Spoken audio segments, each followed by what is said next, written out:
Search India, कहानी से सच्चाई तक।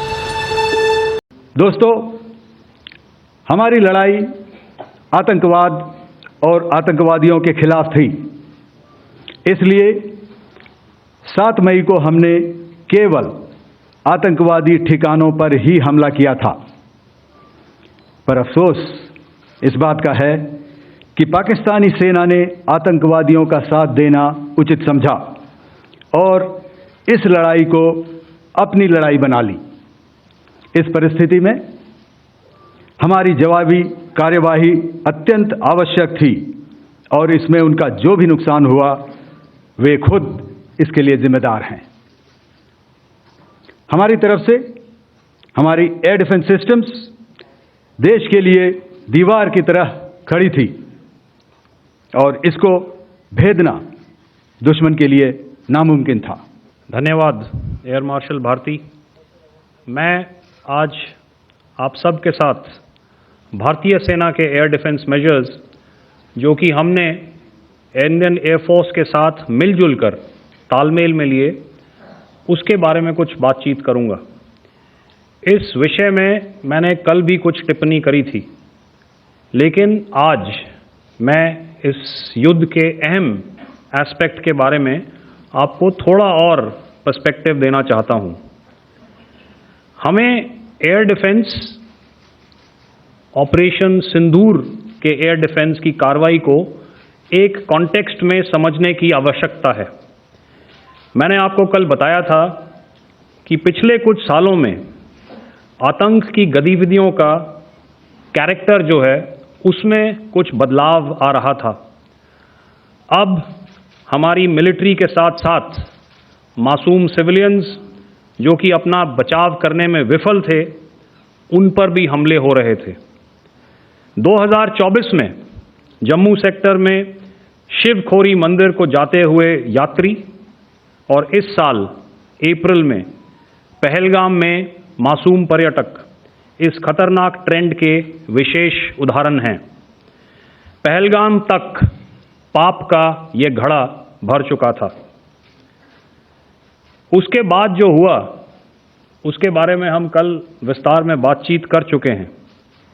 क्योंकि आतंकियों पर हमारे सटीक हमले लाइन ऑफ कंट्रोल और इंटरनेशनल बाउंड्री को पार करे बिना किए गए थे, हमें पूरा अंदेशा था कि पाकिस्तान का वार भी बॉर्डर के उस पार से ही होगा। इसलिए हमने अपनी एयर डिफेंस की पूरी तैयारी पहले से ही कर ली थी। हमारी इन्वेंट्री में शामिल counter manned aerial systems, electronic warfare के साधन और एयर डिफेंस वेपन्स का इंडियन एयरफोर्स के इसी प्रकार के सिस्टम्स के साथ एक अनोखा मिश्रण किया गया। इसलिए आपने देखा कि जब जब पाकिस्तान एयरफोर्स ने हमारे एयरफील्ड्स और लॉजिस्टिक इंस्टॉलेशंस में 9 और 10 मई की रात को लगातार हमले किए, वो इस मजबूत एयर डिफेंस ग्रिड के सामने विफल हो गए। आपके सामने इस ग्रिड को एक तरीके से दर्शाया गया है। आप देख रहे हैं कि इंटरनेशनल बाउंड्री से कितनी layers, radars, counter unmanned aerial systems, उसके पीछे शोल्डर फायर्ड वेपन्स, हमारे विंटेज एयर डिफेंस वेपन्स जो कि काफ़ी सालों से हमारी सेना में हैं। एयर मार्शल भारती ने भी उसके बारे में बात करी। और लास्ट में हमारे modern air defence weapon systems. तो कोई मौका नहीं था कि पाकिस्तान एयरफोर्स ये मल्टी टियर डिफेंस को पार करके पीछे हमारी एयरफील्ड्स या लॉजिस्टिक इंस्टॉलेशंस को टारगेट कर पाए। ये जो डायग्राम आप अपने सामने देख रहे हैं, ये मुझे एक इंसिडेंट की याद दिला रहा है और मैं आपको इस उदाहरण के ज़रिए से एक ये एस्पेक्ट हाईलाइट करना चाहता हूँ। और जब मैं स्कूल में था तो तकरीबन मेरे ख्याल से ये 70 का दशक था और उस समय इंग्लैंड और ऑस्ट्रेलिया के बीच में, आज शायद क्रिकेट की बात भी करनी चाहिए क्योंकि मैं देख रहा था कि विराट कोहली ने टेस्ट क्रिकेट से रिटायरमेंट ले ली। कई भारतीयों की तरह वो मेरे भी फेवरेट क्रिकेटर हैं। तो 70 के दशक में ऑस्ट्रेलिया और इंग्लैंड की फेमस एशेज सीरीज चल रही थी और उस समय ऑस्ट्रेलिया के दो बहुत तेज गेंदबाज जो कि क्रिकेट हिस्ट्री में बड़ा उनका नाम है, जेफ थॉमसन और डेनिस लिली, उन्होंने अंग्रेजी बैट्समैन और उनकी बैटिंग लाइनअप को तहस नहस कर दिया था। और ऑस्ट्रेलियंस ने उस समय एक कहावत निकाली थी, that from ashes to ashes and from dust to dust, if Thommo don't get here then Lillee surely must. और अगर आप इस लेयर को देखें तो आप समझ जाएंगे कि मैं आपको क्या बताने की कोशिश कर रहा हूं। तो अगर आप सारे सिस्टम्स को पार कर भी गए तो आपको फिर भी एयरफील्ड या लॉजिस्टिक इंस्टॉलेशन या जो भी चीज़ को आप टारगेट कर रहे हैं उसमें पहुंचने से पहले कोई ना कोई इस लेयर्ड ग्रिड का सिस्टम ज़रूर गिरा देगा।